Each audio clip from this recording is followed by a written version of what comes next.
За бүгдэнд нь өглөөний мэнд төргий. Энэ лайвыг үзэж байгаа тухайн цаг үеийн мэндийг бас хүргэе. Тэгээд гарчиг Монголын тусгай тогтнол ба Украины эрх хэрэгчлөө гарчиг тавьсан байгаа. Тэгээд эндээс хүмүүс бас боддох байлгүй гэж бодоод энэ гарчгийг тавилаа. Намайг их олон хүмүүс янз янзаар бичиж байна л да. Маш олон хүмүүс ингээ хандлттай айгүй өндөр байгаа юм байна. Сүүлийн сар орчмын хугацаанд сар арай хүрэхгүй хугацаанд 4 сая гаруй хүн үлдсэн байна. Тэгээд гинтхэн ягаад Украины мэдээ ингээд айгүй олонтоо оруулаад унуваа гэдэг их гайхаж байгаа бололтой. Тэр нэг Украины мэдээг би бас анхнаас нь багаараа оруулдаг байсан. Тэгээд өнөөдөр бол нэлээд их түлхүү явуулаад оруулаад байгаа. Энэ маань шалтгаантай. Өмнө нь бол жоохон бага явуулдаг гэсэн ч шалтгаантай. Тухайлбал Монголд одоо оюун эрдэнэ засгийн газрын эсрэг одоо манай эрх хэрэгчлөө төвийнхэн явж байхад бол тэнд Украины асуудлыг ярьж болдгоо байсан. Агуулгасаа гажаа явчихлаэр хүмүүс төөрөлд нь асуудал болно. За гол агуулга бол тухайн үед бол Монголд болж исэн. За энэ дуу муу ямар байгаа юм болоо? Асуудал бол ингээд өөр тийшээ говь явчихсан учраас ингээд тухайн үед бол бас бичиж чаддгүйсэн. Одоо бол бичих ёстой болчиход байгаа. Тэгээ ер нь бол өшөөж их бичих хэрэгтэй байгаа юм. Украины асуудлыг. Тэгээ яагаад Украины асуудлыг ингээд бичээд байгаа гэдгийг эхлээд ойлгуулах хэрэгтэй байлаа.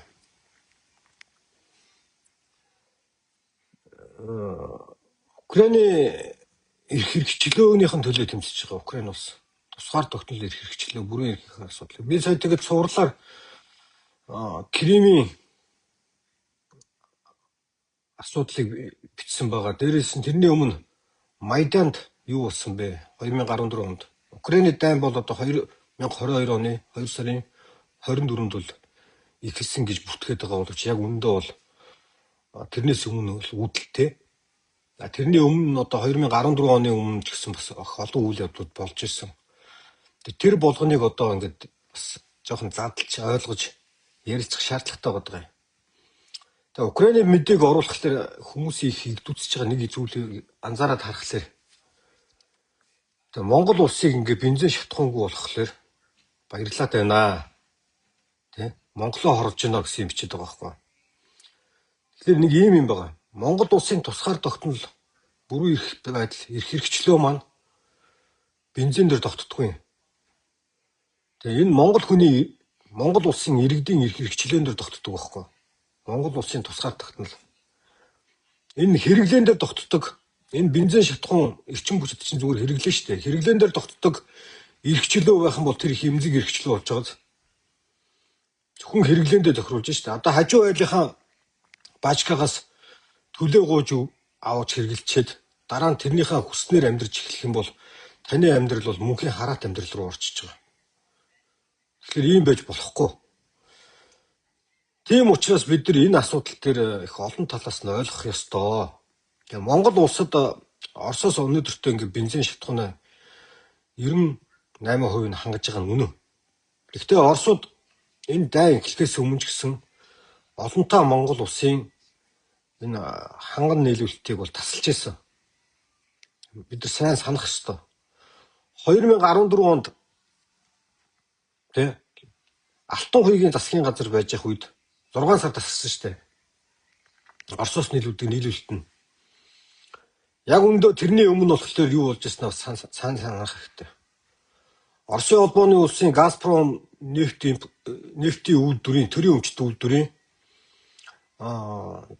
Дорнод Сибирь хариуцсан бүсийн захирлынхан үүдэн дээр Монгол улсын сайд нар ингээд сууж идэг ус шүү дээ. Бензин царай алдаад, түлш царай алдаад, тий?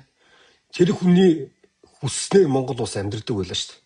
Өнөөдөр галууд нуурын цахилгаан станц Монгол улсын эрчим хүчний 40% нийлүүлдэг юм. Гэтэ энэ айгүй эмзэг эрчим хүчний нөлөөлөд байгаа байхгүй хамгийн оргил ачаалтын үеэр. Өглөө оройны тэгээ ялангуяа үйл цагийн. Тэгтэл энэ эрчим хүчнийхээ асуудлаас болоод Монгол улсын тэр 40% нийлүүлж байгаа энэ эрчим хүчнээс хамаарат Монгол улсын нийт эрчим хүч доголдох аюултай байхгүй. Гэтэл тэрний асуудлыг шийдвэрлэхийн тулд өнөөдөр Монгол улсын сайд нар ялгаа авахгүй галуут нуурын цахилгаан станцын нэг гүйцэтгэх захирлын үүдэн дээр сууж штэ. Энэ тусгаар тогтнол чинь муу юм уу? Биш юм уу? Бид нэр тэгээ тэрийг өргөн цар үрийг нь харах хэрэгтэй. Тусгаар улс гэдэг чинь өөр. Тийм байж болохгүй. Тэ? Яг үнэндээ бол бодит юм нь болохоор Монгол улс, Оросын холбооны улс, Хятад улс ялгаа байхгүй. Нэгдсэн үндэсний байгууллага төр бүгд адилхан нэг мандаттай усахгүй. Бид бүгд нэг саналын ирэх байгаа. Хүчтэй улс нь хүчгүй улсаа тэ их гүрэн ядуу бууруу улсаа хүч төрөнгийлээд өөрийнхөө хүснээр байлгадаг цаг үе бол өнгөрцөн байсан. Тэгвэл одоо бол яг Украинд болж байгаа дайн яг энэ асуудал төр ирж байгаа. Хэрвээ Украин энэ дайнд ялагдах юм бол цаашдаа дэлхийн ертөнцийн даяар хүчтэй хүчгүйгээ ноёлдог, хүснээрээ байлгадаг энэ дэг жайг буцаж сэргэнэ. Тэгээ Монгол улс бол тусгаар улс гэдэг статус нь айгүй эмзэг байдалд очиж байгаа. 1990 оноос өмнө бол Монгол улсын улс төрийн хүрээний бүх удирдлагуудыг Москва томилдог байсан. Москвад очиж адис авсан хүн Монгол улсад төрийн эрх мэдэлд очдог байсан, албан тушаалд очдог байсан. Монгол улсын гадаад тагнуулын байгууллага болон дотоод тагнуулын байгууллага, ерөнхий прокурор, цэргийн прокурорууд, хувь шүүхийн байгууллагын бүх мэргэжилтэнгүүд Оросын холбооны улсаас адис авдаг байсан. Шууд хараат байсан. Тэгээ ийм байдал чинь тусгаар тогтол муу юм уу? Ийм юм дээр бид нар оршиж болдоггүй. Монгол улс бол тусгаар улс мөн байх ёстой. Бид нар өөрсдийнхөө хувь зайд эзэн байх ёстой. Бид нар алдаа оноогоо дотроо асуудлаа шийдэж болно. Гэхдээ өнөөдөр Монгол улсыг Оросд хайртай гэж яригдж байгаа. Орос эх орондоо ахан дүүстэй хайртай гэж яригдж байгаа хүмүүсийн ухар мөчд бодлыг ашиглаад Монголын улс төрд хулгайч, худалч, дөөрчин, дээрэмчд улсын бүх удирдах албан тушаалд очиж байна, эрх мэдэлд очиж байна.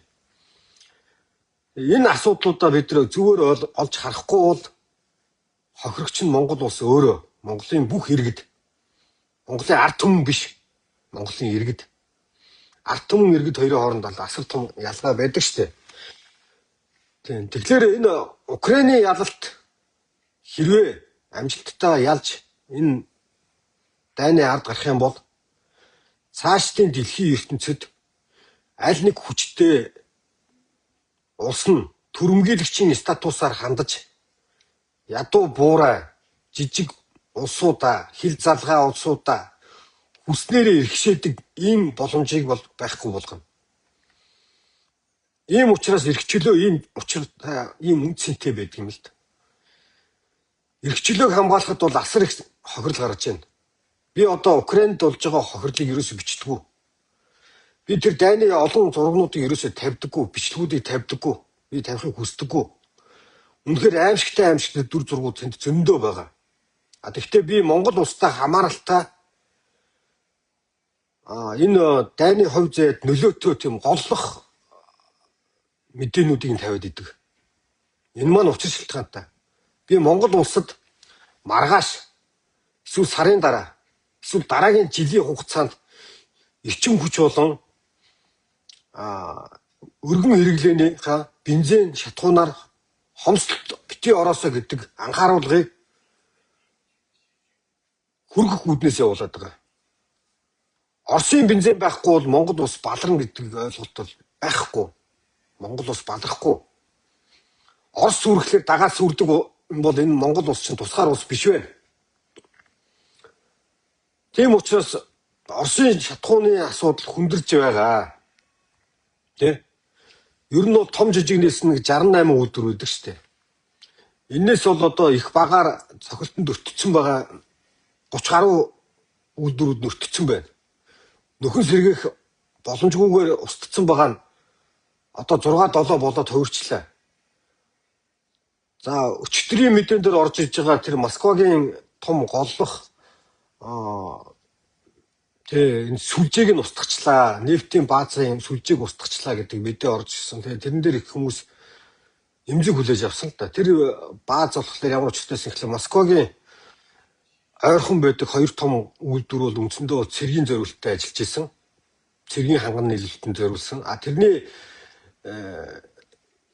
нийлүүлэлтийг нь одоо хангах зорилготой одоо хамгийн том Москва одоо мужид байгаа барилж байсан агуулгын бааз жижиг НПЦ буюу одоо нефть боловсруулах үйлдвэр, төмөр зам болон автозамын сүлжээ, за тэгээд тэрнтэй залгаа байсан хар тэгсэн нефтийн экспортын зориулалттай бүх логистикуудыг 100% устгаж дуусгасан.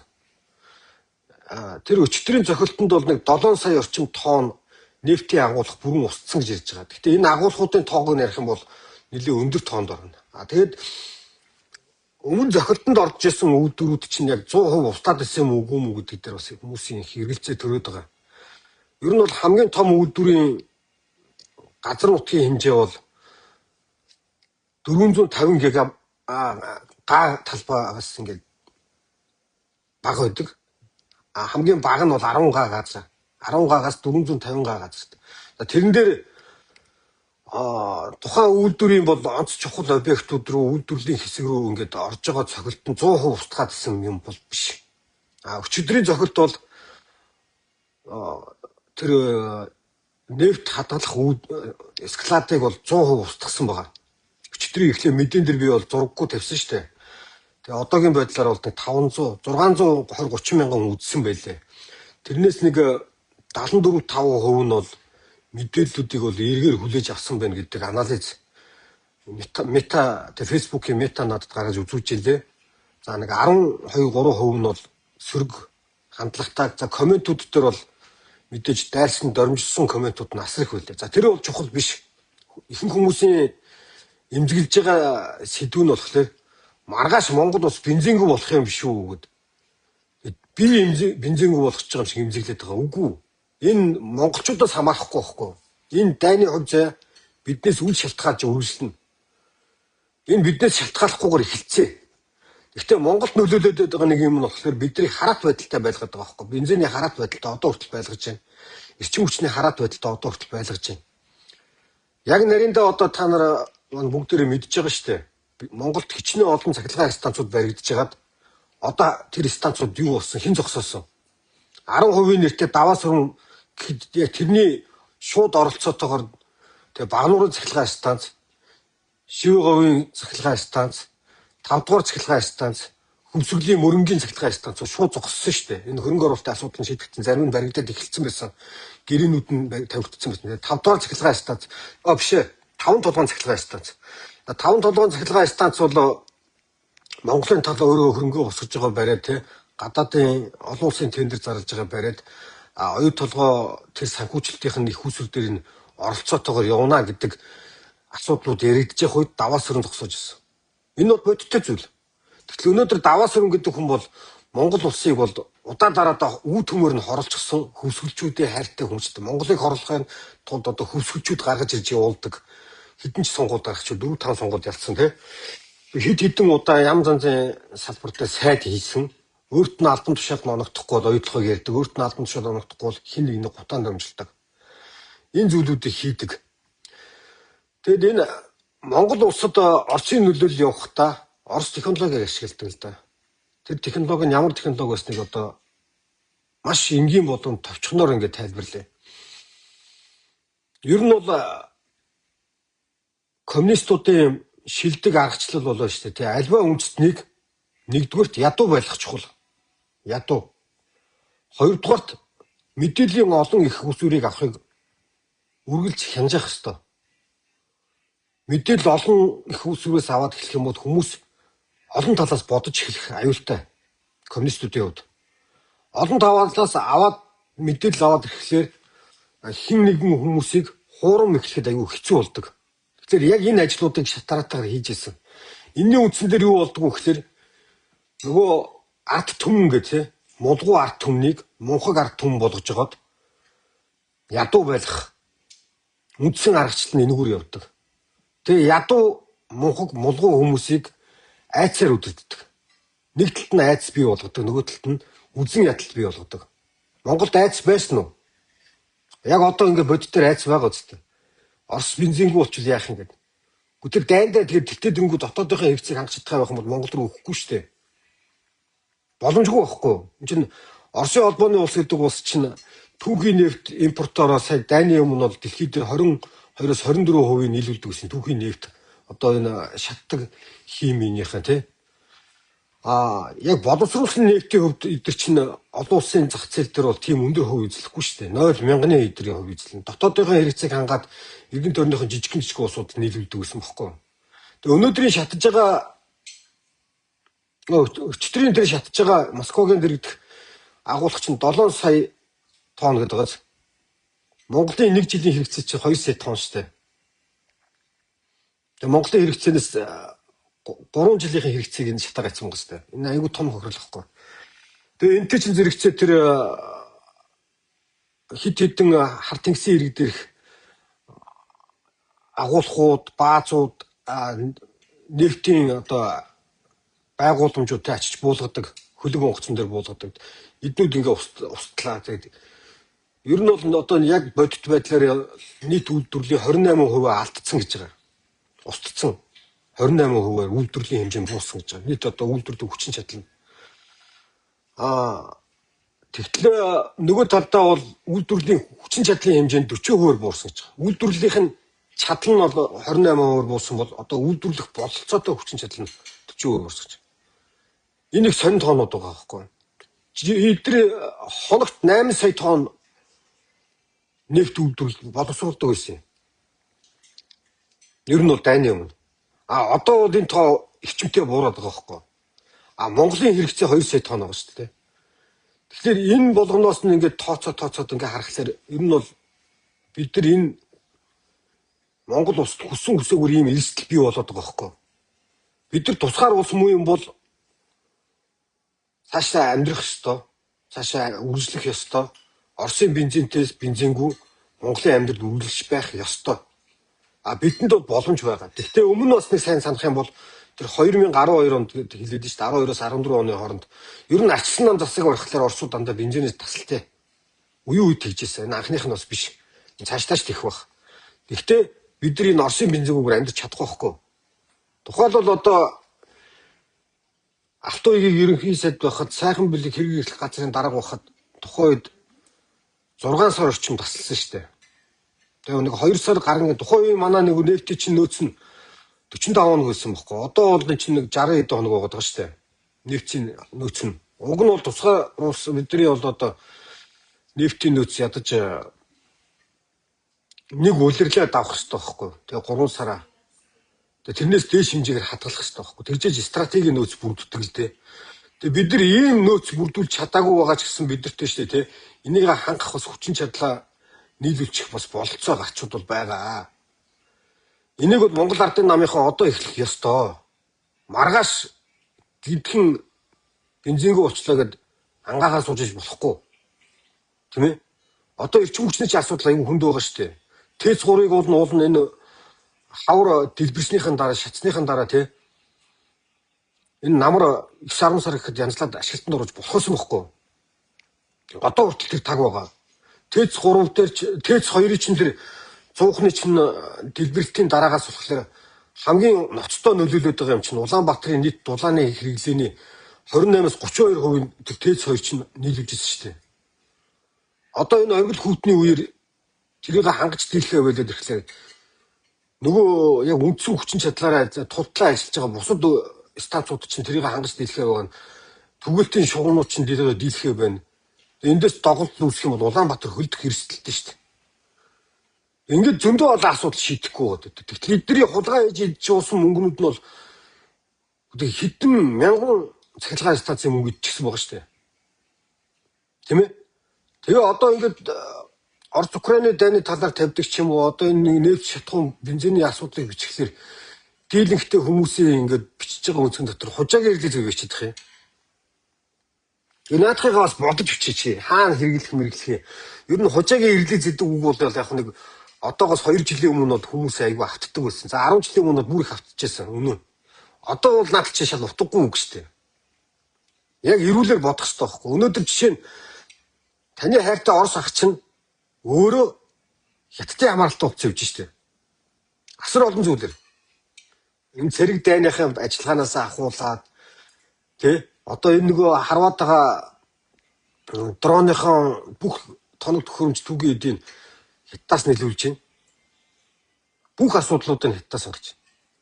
Тэгэд Монголтой адилхан ялгаа байхгүй нүүрсээ нөгөө газрынхаа түүхийн эдүүдийг хятад зарж жоохон мөнгө олж байгаа л тийм л улс шүү дээ. Тэгээ өнөөдөр Монголыг бол хамгийн дөрөнд Оросууд ч хятадд зарж байгаа шүү дээ. Зарчихсан шүү дээ. Энэ бол Монголыг бол барьцаад өгцөө. Тэгээ Монголын тагнуулын албан одоо юу хийгээд байгаа мэдэхгүй байна. Хараатаар ажиллаад байна.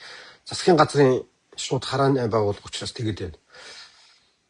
Яг өдөр Монгол улсыг 16 жилийн хугацаатай наад туссан намсраа оюун эрдэнэ гэдэг хүч нь барьцаад өгчихсөн биз дээ. Тэднийг хятад эрдэнэс хэлээж Монголыг авч худалдчихлаа шүү дээ тэд нар чинь. Тэгээ Монголд болох ч байгаа эрсдлийг дараагийн аюултай эрсдлийг тооцоод хэлэхлээр энэ эрсдлийг хэлж байгаа хүмүүсээ эрлизгээ дуудаад их юм. Жишээ нь одоо би Монгол улсын төр нийгэм ч юм уу ямар нэг албан тушаал тогт ажиллаагүй. Гэхдээ энэ болж байгаа процессуудыг тэгээ өөрийнхөө судалсан мэдсэн өөрийнхөө одоо эргэн тойрны улс төрийн хүрээний энэ идэвхтэй манай эрхчлөө төвийн болон бусад одоо нооргийн залуучууд байна. Энэ олон хүмүүстэй нийлж явж байгаад ингээд тэрсэлтэл явж байгаа юм л та худлын хажуугаар дуугаа өнгөж болдоггүй учраас. Тийм учраас энэ Орос Украины дайныг эрүүлэр харах цаг болсоо. Украины ялалт Монголд бол асар үнэтэй, асар чухал. Украин ялах нь чухал. Орос бол бидний ах биш. Ер нь бол альва улсын хоорондын харилцаанд ах トゥ угийн харилцаа гэсэн ойлголт байхгүй. Хууль эрх зүйн олон улсын хэм хэмжээгээр заасан тийм л харилцаа байдаг. Тийм ээ? Ах нь болохоор яадгийн өрөнд оруулаа явдаг юм уу? Жишээ нь 1992 онд хуучин зөвлөлт холбоот бас задарсан шүү дээ. Тэгээд 17 республик 16 республикууд нь салж тусгаарлаад тий Латв, Литв бол одоо Балтикийн улсууд тэгэл бусд ингээл Эстон гэл өчнөө улс одоо Беларусь, Украин, Казахстан, Кыргызстан, Туркменистан, Узбекистан гэл тий бүгд салан тусгаарлаа гараа явсан. Тэдний бүгд хүнд байсан. За тэгээд тэрнээс гадна одоо хуучин Севийн гэрээний улсууд гэх тий Варшавын орнууд социалист орнуудын хамтын нийгэмлэгээр дагаад явж ирсэн тий. Одоо манай зүүн өмнөд Азийн гэх чинь одоо Вьетнам гэл зөндөө олон улсууд зөвлөлт холбоот улсаас зээл авч ирсэн. Бүгд зээлтэй байсан. Тэгээ аль нь зээлээ төлсөн юм? Бүгдийг тэглэсэн шүү дээ. Монголд болохоор надад чи 10 тэрбум долларынхаа шилж хөрвүүлгээ бичсэн байгаа зү. Тэрийг хэн тооцож гаргасан? 10 тэрбум рублийг 10 тэрбум доллар гэдэг нь хэн нотолж байгаа? Эдгээр өөрсдөө тавьсан шүү дээ. Тэгээ бид нар нэг гэдгийг яга өртөө болчтой. Тэгвэл ягаад Монгол улсын газар нутаг дээрээс өчтөчнөө алт зөөж явахдаа нэгч рублийн нэгч копекийн татвар төлөөгүй. Өчтөчнөө ингэ Волфрам Жонш баахан газрын элементүүд очиж явсан. Тэндээ ягаад татвар төлөөгүй? Эрдэнтийн зэсийг 20 жил литр өнгө зөөсөн шүү дээ. Ягаад нэг ч центийн татвар төлөөгүй? Нэг копекийн татвар төлөөгүй. Маш их юм байгаа. Тэгээ алтны төслүүд гэж ярих юм бол тэр бид нар бол нөгөө ерөө мөрөө гэл бугунт гэл ингээл тэрнээс цааш идэгдгүй. Тэгвэл тэр дорнодын эдэн алтнууд чинь бүгднийг Оросууд ачижсэн социализм үед тэр заамрын алтууд чинь ачижсэн. Ерөө чинь баг 1920-од оны үеэс ингээд ачиж. Тэрний өмнө ч гэсэн одоо Английн хөрөнгийн бирж дээр облигац буюу юу хувьцаа гаргаад олон улсын зах зээл дээр ажиллаж исэн одоо тэр юмуд нь гарч иж Монгол улс тухай татвар төлж исэн социализм үед татвар төлөөгүй. За тэр тавтын алтны урхаа байна булганы тишгийн азаргын голын алтны урхаа байна тишгийн. Гэхдээ тэндээс хэн татвар төлсөн юм? Оросууд төлөөгүй шүү дээ нэгч. Одоо тэр яриад байгаа асхтын мөнгөний орд гэдэг. Үндсэн ордынхон тэр дээрээс нь ил гараар явцсан бүгднийг Оросууд аваа явцсан шүү дээ. Нэг ч татвар төлөөгүй. Энэ тэгээ ах トゥ харилцаа юм уу? Тэгсэн мөртөөсөө Монголд өгсөн юм ингээд баах юм нэхэд идэг өөрсдийнхөө хэрэгцээнд зориулсан шүү дээ. Монгол хүн зориулж байгаагүй тухайд. Монгол хүн тухайд Монгол улстай хоёрдугаар зэрэгэлт байсан шүү дээ. Нэгдүгээр зэрэгэлт нь Оросууд байсан. Тийм л байсан. Одоо бид нар нэгдүгээр зэрэгэлдээ байх хэвээр. Монгол хүн Монгол улстай. Монгол улстай хүнд зориулсан улс муу юм бол тэг хүний нийгэм муу юм бол энэ нийгэм бүхэлдээ хүндээ зориулах хэрэгтэй байхгүй. Тэгтэл одоо энэ нийгэм биш хүн нийгэмдээ зориулаад шүү дээ. Тэгээ нийгмийн удирдах байгаа хэдхэн цөөхөн удирдлагуудад эрх ашгийг хангахын тулд бүхэл утган улсаараа өвдөгсгөн амьдарч байгаа үстэй. Тийм ээ? Хэдэн 100 их найдаар хулгай дээр мэрэгдээд Монгол улсын төсвийг ерөөсөө хэдхэн жилийн дотор энэ хэдхэн цөөхөн хүмүүс хуваагаад идсэн байхад өнөөдөр имлэг дээрээ дахиад бүгдээрээ овоорж байгаа үстэй. Зөвхөн наад Улаанбаатарын нүүрсэнд чинь зориулаад жилдээ тэгээд сүүлийн 10-аад жилийн хугацаанд наадвал чинь хэдэн их найд төгрөг зарцуулсан шүү дээ. Одоо дахиад 250 тэрбумаар хятадаас нүүрс авчирсан байгаа шүү дээ. Тэр Небатрыгаа яага эргэлж дуудахгүй байгаа. Ийм юмнуудыг ойлгохгүйгээр наад захын суур ойлголтгүйгээр бид хол явахгүй л дээ. Тэгээ улс төр гэдэг юм бол нийгэм гэдэг юм бол анхан шатны суур ойлголт байхгүй бол суур ойлголтгүйгээс болоод тэр иргэдэн арт түмэн болж өрдөг. Арт түмэн бол манкурт боолуудыг нэрлэдэг. Тэ санах хойно баг богинохон хугацааны дурсамжтай. Тэгээд айдсаар өдөрдөгдүүлж үзэн яталтаар явдаг. Энэ бол нэгсэндээ сэтгэл зүгээр өдөрдөж байгаа гэсэн үг байна. Тэгтэл яг энэ улс төр гэдэг юм бол сэтгэл зүй биш. Сэтгэл хөдлөлөөр явдаг зүйл биш. Энэ зарчим дээр явдаг. Зарчим гэдэг чинь хууль дүрм журам. Энэгээр л явдаг. Жишээ нь улс төрчийг сонгох хамгийн сонгодог аргачлал бол одоо та зах зээл дээр очиж одоо худалдаа авалт хийж байгаа үстэй. Та эмэгтэй болохоор худалдаа авалт хийхгүй. Эрэгтэй болохоор худалдаа авалт хийхгүй. Хөгшин болохоор худалдаа авалт хийгээгүй. Бас залуу болохоор худалдаа авалт хийгээгүй байхгүй. Тэр худалдаа авж байгаа бараа чинь нэгдүгээр чанартай, хоёрдугаарт танд эрүүл ахуйн зүгээс ингээд асуудал үүсэхгүй. Тэгээ хамгийн чухал юм нь үн ханш маркетинг танд ингээд танилцуулж чадж байгаа хүртээмж нь сайн байснаас үдэж та сонголтоо хийдэг. Улс төрт болохоор та яг энэ хандлагаар явах хэрэгтэй байхгүй. Мундаг сайхан танд гоё харагддаг. Чигтэйхэн гоё гонж өмссөн айгүй цэмцгэр хүн болохоор энэ нүдэн дулаахан. Нүдэн дулаахан хулгайчлахгүй л чинь. Тэгтэл тэр хүн яг үнэнгээсээ ямар ихтгэл үнэмшилтэй ямар үзэл баримталтай гэдгийг бид нэр ойлгохгүй шүү дээ. Энийг ойлгодог хүмүүсийг энийг ярьдаг хүмүүсийг дандаа нухчин дардаг, дарамжилдаг. За тэгээд нэг ийм суур ойлголтуудын талаар өнөөдөр лайв хий гэж бодоод хийлээ. Тэгээ сая өнгөрсөн хугацаанд Украиний мэдээнүүдийн талаар оруулсан цувралуудыг манаас маш олон хүн үзсэн маш их баярлж байна.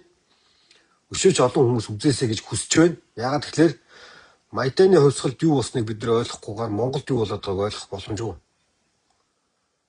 Кримд болсон зүйлийг ойлгохгүйгээр Украины дайныг ойлгох боломжгүй.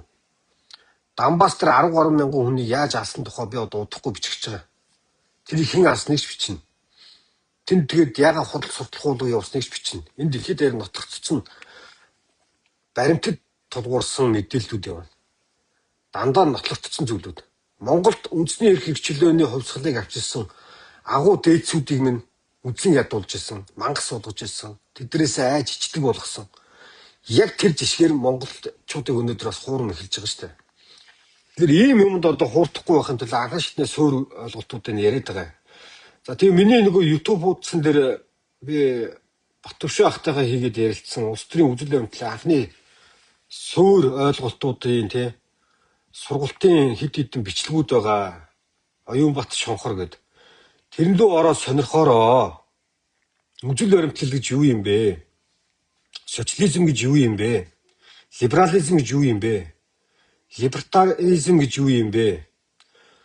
Социал демократ гэж юу юм бэ? Фашизм гэж юу юм бэ гэж тэнд дээрсэн байгаа. Эхний ээлжинд дээ шүү дээ. Бүх үзэл баримтлалуудыг эхлээд сонсоод үзчихээрээ. хичээнгүйлэн хүсэж байна, гууж байна. Энэний дараа та өөрөө сонголтоо хийнэ. Танд коммунизм үн цэнтэй байгаа юм уу? Эсвэл социализм нь үн цэнтэй байгаа юм уу? Эсвэл энэ эрх хэрэгчлөөний үн цэн чухал байгаа юм уу? Та өөрөө сонголтоо хийнэ. Ардчлал бол танд сонголтыг олгох ёстой. Гэхдээ бүх мэдээллүүдийг өгдөг зүйл. Коммунизм бол та зөвхөн эзнийхээ ярьсан мэдээллийг сонсно. Тэрнийхэн дагуу амьсгалж амьдрахыг хэлдэг. Хэрвээ өөр юм ярих юм бол та шоронд явна, шонд дүүжүүлэн буудуулна. Тийм зүйлийг коммунизм гэдэг. Нэгсэндээ өөрөөсөө өөр үзэл баримталтай хүмүүсийг хүчээр шийдэхийг фашизм ч адилхан номлодог, коммунизм ч адилхан номлодог. За социалистууд бас л адилхан. За социал демократуудын хувьд арай ялгаатай. Гэхдээ Монголд одоохондоо социал демократууд байхгүй. Тэгэхээр энэ зүйлүүдийг ойлгосноор танд юу хэрэгтэй юм гэхээр маргааш та ямар улс төрч сонгох юм бэ? Энэ улс төрийн хүч үнэхээр надад хэрэгтэй юм уу, хэрэггүй юм уу? Энийг ойлгож эхэлнэ. Хэрвээ тэрийг ойлгохгүй гадах юм бол улс төр надад хамаагүй гэснийхэн хор гайгаар шүү. Та өнөөдөр бүхэл бүтэн амьдралаа, үр хүүхдийнхээ амьдралыг бүгднийг эдгэрт дээрэмдүүлж байна. Таны жилийн өмнөх сая төгрөг өнөөдөр 600 мянган төгрөг болцсон явж байгаа. 400 мянган эдгэр дээрэмдсэн. Өнөөдрийн 600 мянга чинь маргааш 200 мянган төгрөг болох гэж байна. Дахиад дээрэмдэнэ. Тэгээ харахад сая төгрөг байгаа даа шүү дээ. Үн цэн нь 600 мянга болцсон байхгүй. Харахад 600 мянга байгаа даа. Үн цэн 200 мянга болцсон байхгүй. Энийг яаж зогсоод юм бэ? Яаж авилгалгүй болдго юм бэ? Яаж эрх мэдэлчтэй те бүх эрх мэдлийн төвлөрүүлж байгаа тулгаа дээрмих боломжийн зогсоодг юм бэ гэдгийг ойлгохын тулд анхны суурь ойлголтыг авах хэрэгтэй. Энэ их тийм хүнд асуудал биш. Хүн болгон философч болж чадахгүй. Гэхдээ хүн болгонд улс төр нийгмийн суурь ойлголт үнэхээр чухал. За тэгээд одоо ингээд лайваа өндөрлөе. Тэгээд өндөрлөхийнхөө өмнө хэд хэдэн комментууд нэлээд хичээд байгаа учраас комментуудтай хальт ярилцаад тэгээд лайваа өндөрлөё. Тэгээд Украиnéтэй тэгээд Монголын эрх хэрэгчлөө тусгаар тогтнолтой ямар холбоотой юм бэ гэдгийг ярьлаа шүү дээ. Украин ялагдах юм бол тэрний дараах дэлхийн ертөнцийн ядуу буураа улсаа хин нэгэн хүчтэй дэрлэгдэх болно. Жишээ нь Орос энэ дайны дараа ялсан ч ялагдсан ч эдийн засгийн хувьд бол асар хүнд цохилтонд орно. Тэр цохилтын дараа гарч ирэх боломж нь хятад улс тоглоно. Яг боддоор хятад улс хүссэн хүсээгүй энэ тоглолтыг хийвэл яах юм? Хятад улс дараагийн тоглолтондоо 51 иргэшээвэл яах юм? Хятад улс дараагийн тоглолтондоо Монголын фашистуудыг дэлхийд даяар үзэн ядуулж хагаад хятад иргэдийн эсрэг хийсэн гэмт хэрэгүүд гэдэг сурталчилгаа хийж хагаад Монголд цэрэг оруулал яах юм? Энэ боломжийг Оросууд өнөөдөр нээчлээ шүү дээ. Ийм боломжийг гаргацсан юм чинь боддоор би биш наад Оросууд чинь Оросыг дэмждэг, таныг хамгаалдаг тэр оюун эрдэнэ чинь, тэр Халтмаагийн Батуулагч чинь, тэр таны хайртай Ханбаатар чинь, таны хайртай тэр 10% Даваас хүн чинь, Халтмаагийн Батуулагыг тойрсон энэ хүмүүс чинь Оросын технологиг Монголд нэвтрүүлэхдээ тий бүх эрх мэдлийг төвлөрүүлж явахдаа өөрсдийнхөө эрх мэдлийг нэмэгдүүлж явахдаа энэ хулгай дэрмийг хийж явахдаа Монгол улсын тусгаар тогтнолыг тэнд авчид 16 жилээр аль хэдийн барьцаалцсан байна. Энэ юу гэсэн үг вэ гэхээр тий эдийн засгийн үнэлгээ нь 250 тэрбум долларын үнэлгээтэй хятадын компани төрийн өмчт 100% төрийн өмчт компани захирлын үүдэн дээр Монгол улсын ерөнхий сайдаас авахлаа бүх сайдар нь өрөөнийхөө үүдэн дээр удахгүй ойчилж суудаг болох ч байна. Монгол улсын төрийг удахгүй бүгд найрамд хятад ард улс удирдах ч байна. Ийм бодиттой эрсдэл үүсчээд байна гэдгийг яриад байгаа байхгүй юу? Монгол улс тусгаар улс байх хэрэгтэй. Хятадаас ч хамаарч болохгүй, Оросоос ч хамаарч болохгүй, Америкаас ч хамаарахгүй, Европоос ч хамаарахгүй. Бид өөрсдийнхөө хувь заяанд эзэн болох ёстой. Гэхдээ дэлхийн ертөнцийн даяар явдаг улс төрийн үзэл баримтлал, энэ улс төрийн онол шинжлэх ухаан энийг ойлгохгүйгээр бид нар энэ улс төрчдийн хулгай дэрмээс салж чадахгүй. Тэгэд энэ учраас энэ сүүлийн хэд оногт явсан лайвуудын хандлт маш өндөр байсан учраас би эндээ зориулаад өнөөдрийн лайвыг хийж байгаа. Тэгээ бид хэрсүү байх ёстой. Үнэхээр эрх хүчлөөндөө хайртай бол үнэхээр тусгаар тогтнолын үн цэнийг ойлгож байгаа бол өөрсдөө дайчил жоохон ч гэсэн зоригжвол жоохон ч гэсэн хичээ. Танд улс төр хамаагүй биш, хамаатай. Ягаад гэвэл та гэрлээ асаахтай улс төртэй холбоотой. Та талхаа зүсээд идэхдээ өглөөнийхэн цайг уухтай улс төртэй холбоотой. Тэр улс төр чинь таны гэрд орж ирэхдээ таны татвараар чинь дамжиж орж иж байгаа. Таны өглөө болгоны худалдаж авдаг тэр усаар чинь, тэр тогны мөнгөөр чинь, тэр талхны мөнгөөр чинь улс төр таны гэрт орж иж байгаа. Тэ? Жилийн өмнө 2500-аар, тэрний өмнө 1500-аар, тэрний өмнө 800 төгрөгөөр авдагсан талх чинь өнөөдөр 5000 төгрөг хүрэх гэж байна. Энэ улс төр. Энэ улс төр. Энэ болгоны ард хулгай дэрэм явдаг. Одоо хулгай дэрэм зогсохгүй. Монгол ардын нам улам хүчээ авна. Тэр орон зайгийн сая ардын намын хоорондоо тулалдаж явах үед нь зогсоох боломж байсан. Уул нь огцрох амархан жагсаал яг энэний суурийг тавьсан. Тэр жагсаалын хүчинд өнөөдөр Монгол ардын нам дотор тулалдаан болсон. Тэгвэл энэ тулалдааны монголчууд инх хоёрыг туйлын шудраг хүн гэж харснаасаа бодоод зогсоочлоо л доо. Санаатай болон санаандгүйгээр тэднийг дэмжичлээ. Харамсалтай. Гэхдээ ардын нам бол одоо хараарай. Зүгээр яг улс төрийн ингээд суур ойлголтыг уншаад судлаад эдний хийж байгаа технологиудыг олон талаас судлаад эзний хувьд бол ингээд ярихад яг дараагийн бодис зүйлийг ярих заяа. Амар баясгалан бараг ял авахгүй шүү. Магадгүй нэг тэнцэн харгалзах нэг хэдэн төгрөгийн тэг нэг 40 50 сая төгрөгийн торгуул аваад за тэрний доор байсан хэд хэдэн хүмүүсийн нэр тодордог Монгол ардын ерөнхий нарийн бичгийн даргын туслах байсан, орлогч байсан гэдэг нэг одоо тэр адмирал хувьцат компанитай холбоотой, ах дүүсийн холбоотой энэ хэдэн хүмүүс ганц нэг хүмүүс нь ял авах байх. За оюун эрдний нөлөөллийн дотроос болохоор одоо тэр нэг тооноор ордог болромоо ч гэдэг юм уу. Тэгээд нэг хэдэн нэрэн тодорцсон хэдэн хүмүүс ял авах байх ганц 2 жилийн. За тэгээд энэ асуудал 27-28 оныг дуустал үргэлжлэнэ. Тэр хугацаанд нүүрсний хулгайн асуудлыг эдгээр ярьсаар л болох болно. Оюун эрдэнэ 5 жил манан малтай тэмцэж гэж ярьсан шүү дээ. 5 жил тэрэнд нь л хошгороо үздэй. Яг тэрүүгээр үргэлжлэхээр төлөвтэй болчлоо. Гэтэ энийг зогсоох гарцууд байгаа. Энийг саарамжуулах боломжууд байгаа. Тэр талаар дараа тусдаа ярилцсан. Тэрний яг болж байгаа процесс онлынхын хувьд нь дараагийн хийх гэж байгаа алхмуудын урьдчилан задлаад ярина. Тэгэхээр тэрэн дээр үндэслээд ардын намын хийх гэж байгаа процессуудын зогсоох гарцууд бол гарч ирнэ. За тэгээд хэд хэдэн ингээ комментүүд дээр ярьцгаад за би ер нь бол голдуу сөрөг комментүүд дээр хариу өгч ярьдаг байгаа шүү. За дөрмжсөн комментүүд дээр бол чадлаараа сарказм хийгээд жоохон маргалдаг. Би ч бас жоохон тэрэн дээр анхаарал тавьдаг. Ер нь тавих ёстой юм шиг санагдаад байна. За мэдээж цаашаас нь дэмжсэн тэр хүмүүстэй бол бүгдэнд нь талархаж байгаа, маш их баярлж байгаа. Тэгээд энэ шеэр хийж байгаа, лайк маяг дарж байгаа бүх хүмүүстээ баярлалаа. Тэгээд YouTube-ийн Оюунбат шонхрын сувгаар ингээд бас дэмжиж байгаа бүх хүмүүстээ баярлалаа. За хамгийн гол нь бол нөгөө сөрөг хүмүүс байгаа нь нэг талдаа муу зүйл бол биш байхгүй. Тэднийг үзий ядаад байгаа биш. Ер нь Оросыг үзий ядаад байгаа биш. Бодит рационалаар бидэрт яг юу болох гээд байна, юу болж байна. Маргааш энэ болох ч байгаа асуудлаас яаж гарах вэ гэдэг гаргалгаа яриад байгаа байхгүй.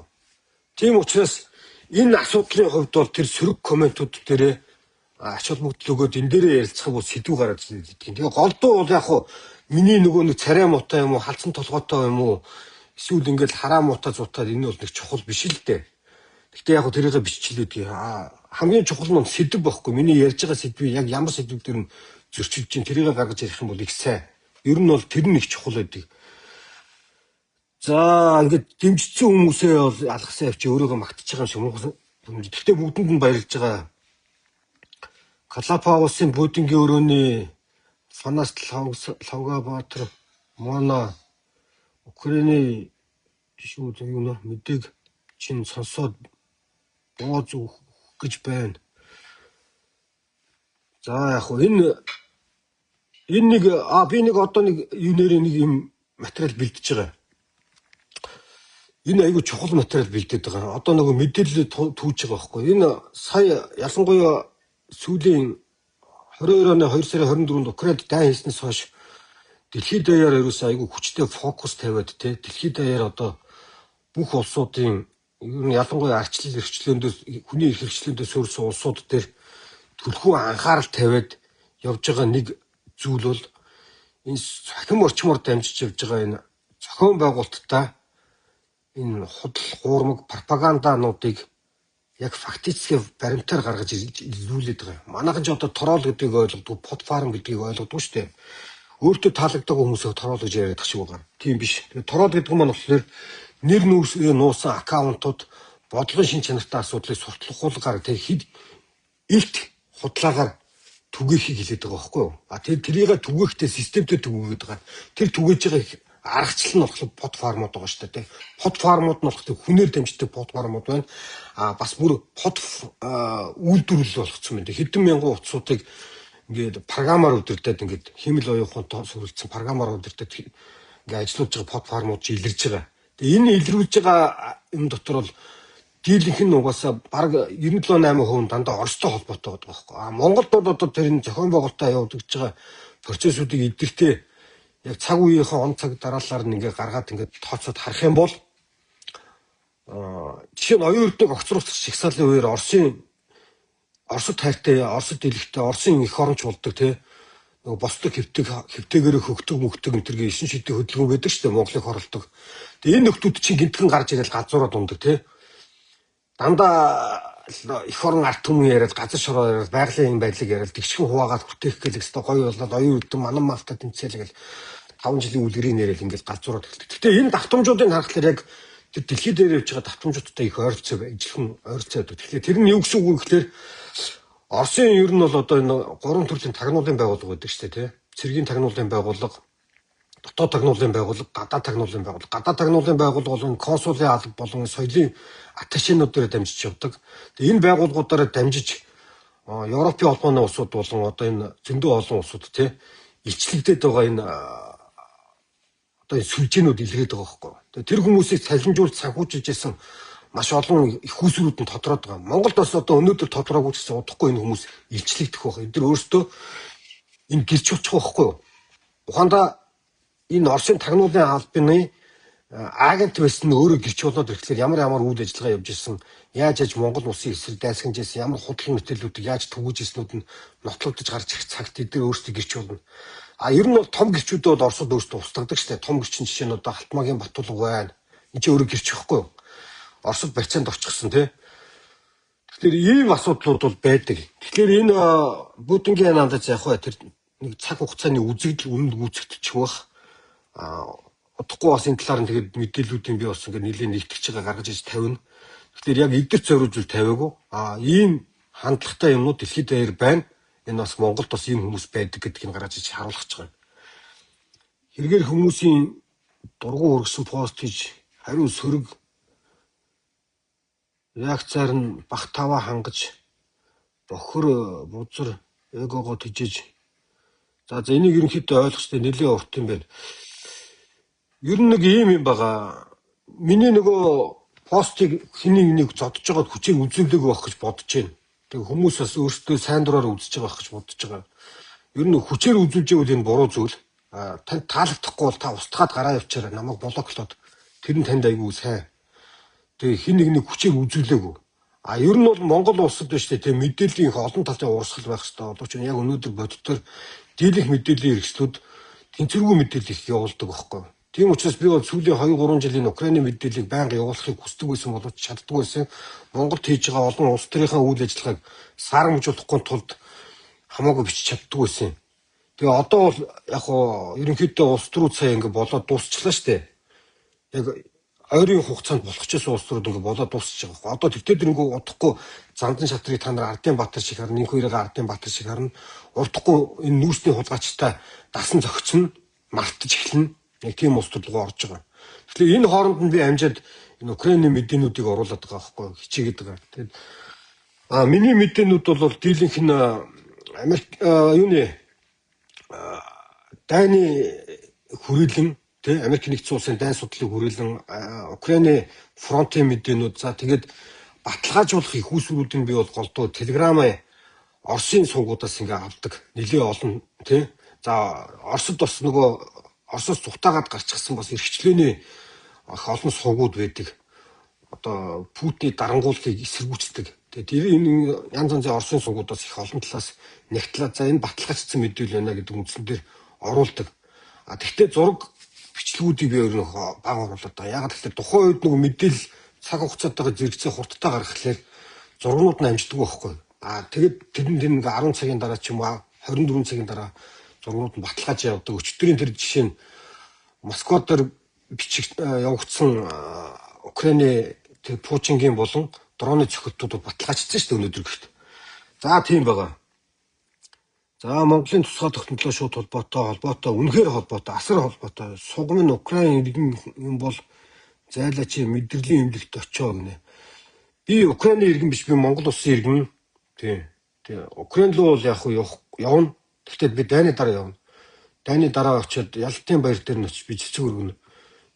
Тэнд энэ дайнд ерөнхийгээр тусгаар тогтнол эрхчлөөнийхэн төлөө тэмцэж явжсэн хүмүүсийн амь насанд нь би хүндэтгэл үзүүлнэ. Энэ бол дэлхийн нийтийн хувь заяандаас асар их том эргэлт тавьчихж байгаа тулалдаан болж байна.